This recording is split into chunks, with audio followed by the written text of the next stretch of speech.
1.5 months of pure torture.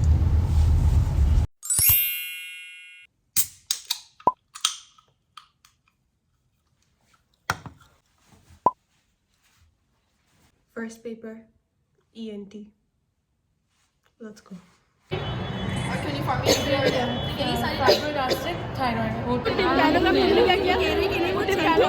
Anxious and sleep deprived. Why आज ENT का पता नहीं कैसे जाएगा। मैं भी खड़े होकर करूँगी तो मैम को बोलूँगी मैम मेरी तो हाइट ही छोटी है। ऐसे बोलती है कि वैसे तो पेशेंट के लेवल पे आते हैं लेकिन यहाँ लेवल ही छोटा है, क्या करें भाई।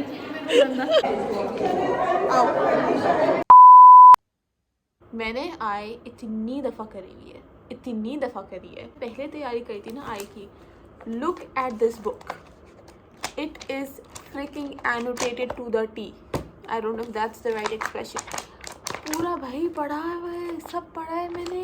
ऐसा थोड़ी कि मैंने पढ़ा नहीं है, लेकिन ये दिमाग में मेरे नहीं है। सही है, I don't remember this at all. And the thing is I have put so much effort into learning things again and again and again. और मेरा सिलेबस भी कवर नहीं हुआ। जो चीज़ें मुझे याद हैं वो मेरे दिमाग से निकल चुकी हैं। अगर मुझे आप 5 दिन भी और दे दोगे ना, फिर भी आई ख़त्म नहीं होगा, फिर भी नहीं ख़त्म होगा। There would still be something left that I still haven't done. Last में रट्टे दिमाग खराब हुआ, बस स्पीचलेस। अल्लाह वाले के कुछ नहीं कह सकते। जब रिजल्ट आएगा जब कहेंगे, और इंशाल्लाह अच्छी अच्छी चीज़ें कहेंगे।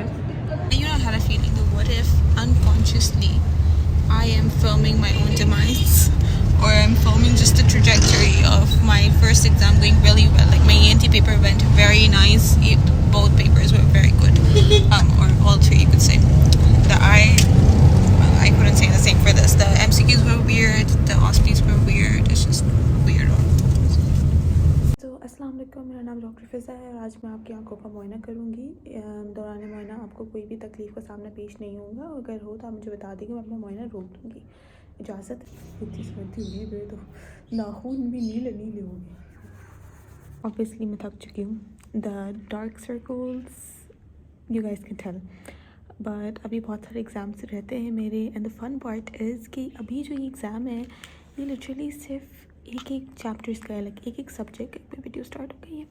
इट्स नॉट लाइक इससे पहले अभी मेरा आई का लास्ट पेपर है कल, तो मेरा इससे पहले ENT था जो कि एक और बस एक सब्जेक्ट था।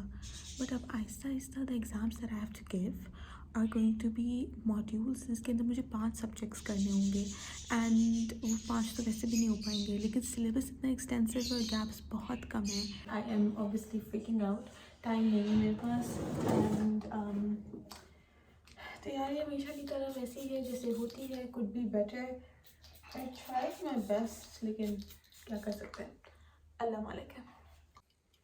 Let's go.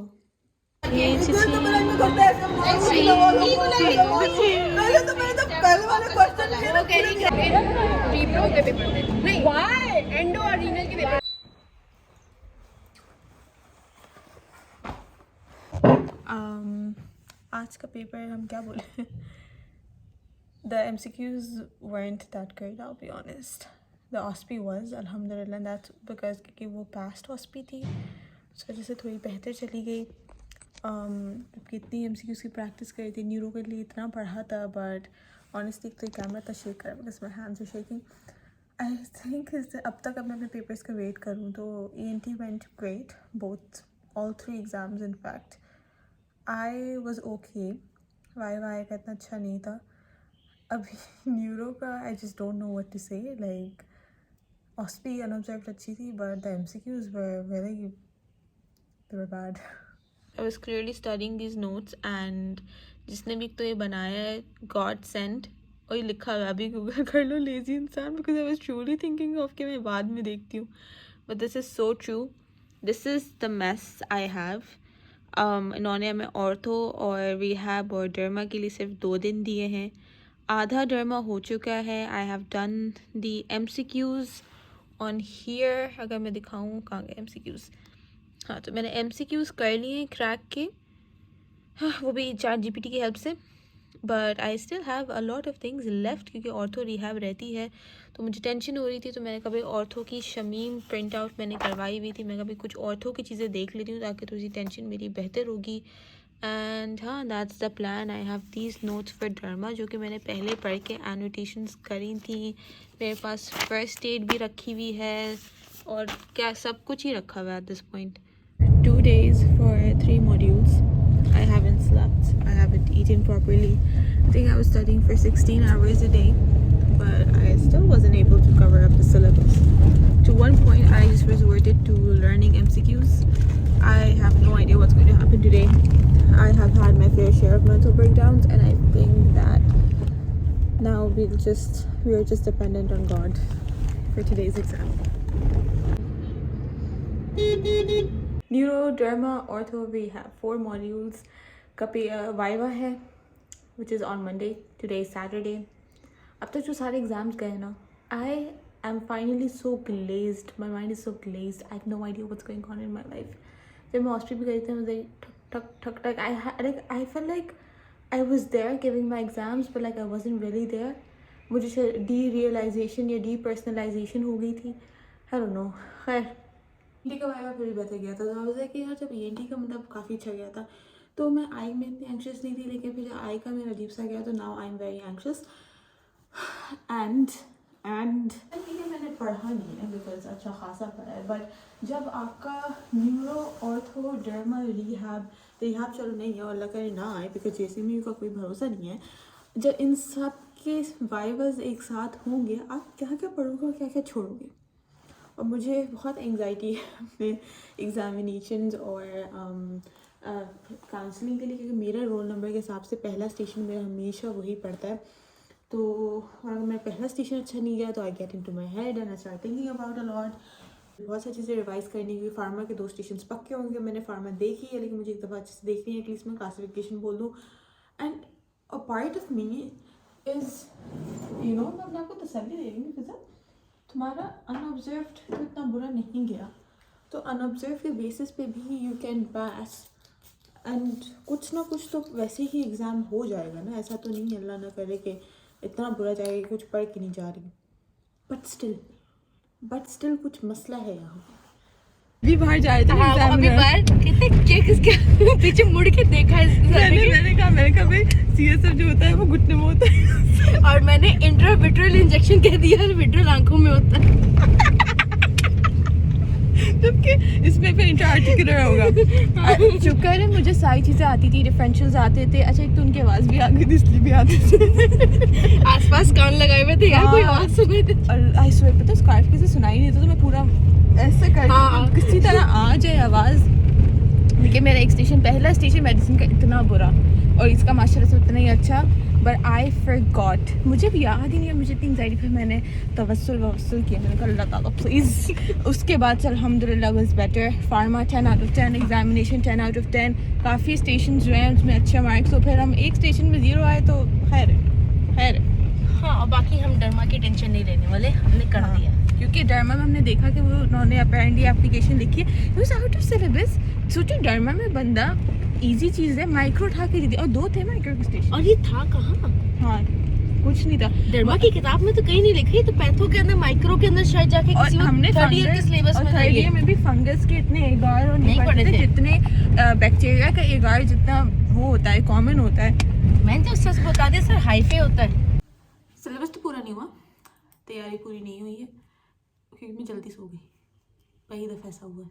I don't no, I am freaking out because आज मेरा रीप्रो का पेपर है और रीप्रो भाई इतनी वॉलेटाइल है, इतना सब कुछ है रीप्रो में। पैथो थी, ब्रेस्ट की सर्जरी थी विच आई डिड नॉट डू, मुझसे सीएचएस भी नहीं हो पाया। मैंने ऑब्स, गायनी और पैथो देखी है, लेकिन ऑब्स एंड गायनी में भी कुछ चीज़ें सिर्फ सुपरफिशली देखी है। एक दिन तो मुझे ये लग गया फिगर आउट करने में कि मैंने कहाँ से करना है, और उसके बाद आई थॉट कि मैंने पूरी फर्स्ट एड कर दी तो मुझे ना थोड़ी सी सुकून की सांस आई उसे कि यार फिर से फर्स्ट एड तो कर ली ना, फर्स्ट एड में सारी लाइक हाई चीज़ें। लेकिन फिर पता चला कि फर्स्ट एड की पैथो में नहीं, लेकिन उसकी एम्ब्रियोलॉजी में एक अलग सा चैप्टर था, पूरा अलग 2-3 पेजेस थे जो कि इम्पोर्टेंट है, मैं वो नहीं कर पाई। तो अब मैंने सुबह उठ के बस मैंने गायनी रिवाइज़ करी है, अब मैं ऑब्स रिवाइज़ करूँगी। लेट्स गो गिव माई रीप्रो का पेपर, जिसके लिए हम हर पेपर की तरह अल्लाह ताला के भरोसे पे जा रहे हैं। ऑस्पीज अच्छी हो गई, एमसीक्यूज रीनल और एंजो का पेपर है which is on the 21st, और कैमरा खोल के ही मेरा दिमाग लैग होना शुरू हो गया। खैर, like God bless the people that made first aid, because honestly this is the only thing that really helped me get through. Even for repro के लिए मैंने सब पढ़ा था पहले से, ऐसा नहीं था कि नहीं पढ़ा था। and I had like annotated, like I can just show you guys, मेरे इरफान मसूद का हाल is very बदहाल। कहाँ गए बाकी pages? It's annotated till the T. I don't know if I'm using that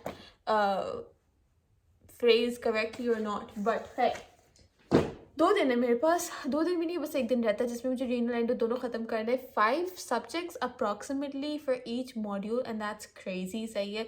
फिर मुझे 1 दिन का गैप मिलेगा for वाइवा, और वाइवा होने वाला है repro endo renal. And at this point मुझे नहीं लगता कि रीप्रो में इट विल बी पॉसिबल, या इवन फॉर रीनल और endo it will be possible for me to just look at like the theoretical stuff. Renal endo का paper मेरा इतना अच्छा रही है जितना बाकी सबका गया। मुझे जो रिग्रेट्स हैं उसके, आई don't know what happened, why did I panic so much.